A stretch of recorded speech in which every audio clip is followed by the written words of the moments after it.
EastEnders actor Bobby Brazier lost his mum, Jade Goody, to cervical cancer when he was just 5 years of age. And while marking the anniversary of her death this week, Bobby spoke about his mum, saying that he only really knows her through other people's memories, which obviously got us thinking about the importance of keeping a loved one's memory alive for yourself and for other people. It's such a deeply personal thing, this, isn't it? I mean, I don't think you could ever, make a prescription, this is the way to do it. I mean, I hear people say, I think about my mum every day. And I don't think about my mum every day, but I'm almost embarrassed to say that because it's as if you're not remembering. Do you think about your mum every day? Not every day, but I have different moments. It could be something really beautiful, say a butterfly, the light coming, or I'm not feeling well, and that's when I think I wish I could see my mum. But for me, the memory alive is, looking at pictures, having conversations with the kids, and then when a lot of time when I'm really feeling happy, I get this overwhelming feeling of like, yes, Mum, like, this is what you did. Like, through all the hard work, everything you've done, coming over to the UK, I'm doing something that you couldn't even imagine doing, but hope that your children would be doing, which is being happy and being purposeful. So that kind of keeps me going. Also, the way that you talk, I think we could say that we all feel like we know Judy's mum, don't you? Absolutely. And I think the storytelling is just so incredible, an incredible way to keep memories alive of somebody.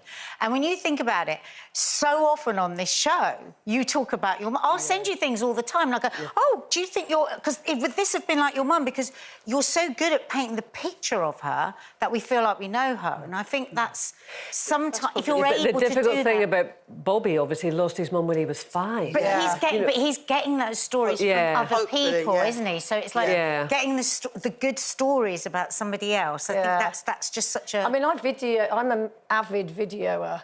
I know everybody does like stuff on their phones now, but like back in the day, I was that person. I had a personal video. It was like ITN turning up. And all my friends would go, oh, my God, what are you doing? Whatever.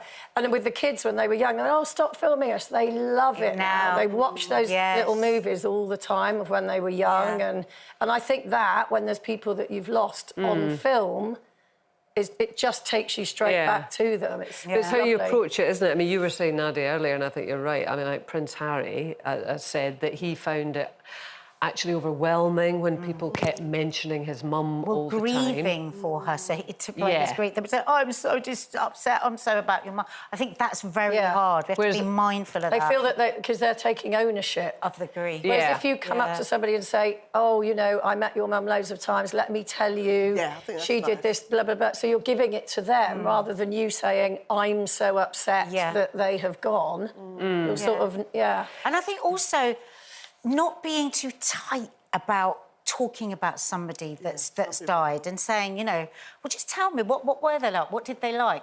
And then that helps that person keep those People get very awkward around death, though, don't they? It's very much a British thing, I find, more so as well. You think? Yeah, I think we are a bit tighter about death, I feel. I feel, from cultural experiences, it's one of those ones where if it's happening, you're all there, and it does happen, everyone's around, and we really go through the grieving process of crying and wailing from our hearts, and all the stories will come out. And I think it's, like you said, Same everyone... with my dad's culture. In the Arab world, you bring in the professional wailers. You would pay people to come in and cry, to get everybody crying and to get the emotions.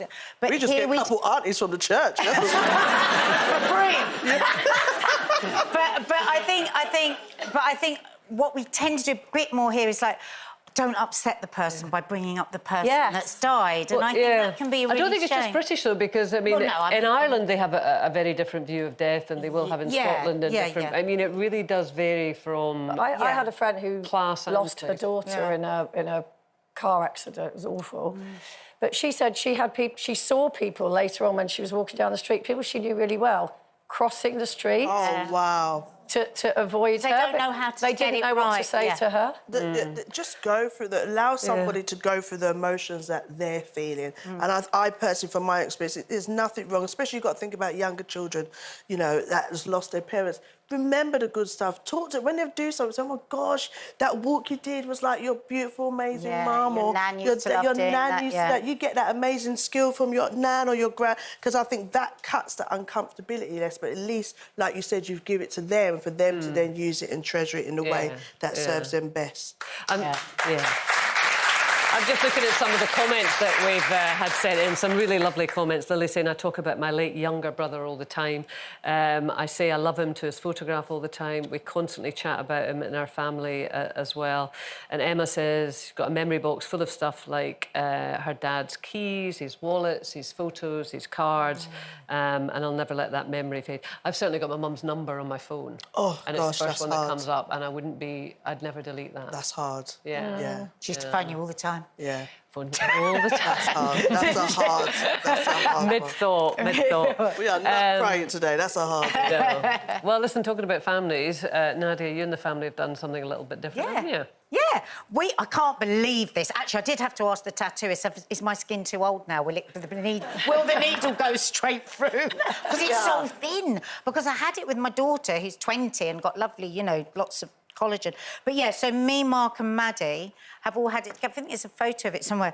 And it is Only Connect, which is a line from, it's Mark's favourite book, actually, Howard Zen by E.M. Foster. And basically, Only Connect means, look at, that's Maddie. Oh, wow, that's amazing. And it just means, you know, to really basically distilled who we love and how we're loved back is really what gives us purpose in life. That's kind of the essence. And why did you want all three to have it? Well, Mark has always loved this, and years ago I bought him this really expensive neon sign, Only Connect. It was such a drama getting it. Would it arrive in time for Christmas? Arrived late Christmas Eve. He opened it on Christmas morning. I was so excited. It was broken. Oh. And you can't fix a neon sign, and I couldn't bear to do anything with it because it's so expensive. So it's just like half in the box, been there for years, dusty, broken, on the stairs. So I thought, if we do this, nothing never go away. We can disconnect our Only Connect. I love that. Yeah. Absolutely love Would you do that, Judy? Yeah, actually, my daughter, surprisingly, a couple of weeks ago, sent me a picture saying that she wanted to do this, like, tattoo where...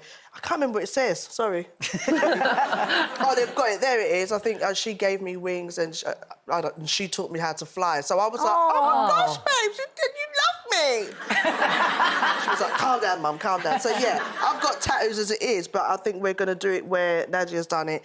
And so, like, we've always got that connect and bring back together. And when she's miserable with me, I go, remember? I gave you the wings, OK? You could just do that. So you're going to use it as a threatening gesture, really? Well, you know, bribery is a good thing sometimes, they say. But no, it's sweet, yeah. And I'm sure as my son gets older, to the age that he's legally allowed to do that, he'll probably want to join in the game with us. Well, I know, talking about memories, you know, keeping people's memories alive, that was quite a popular thing for people to do. And we got a lot of those messages as well.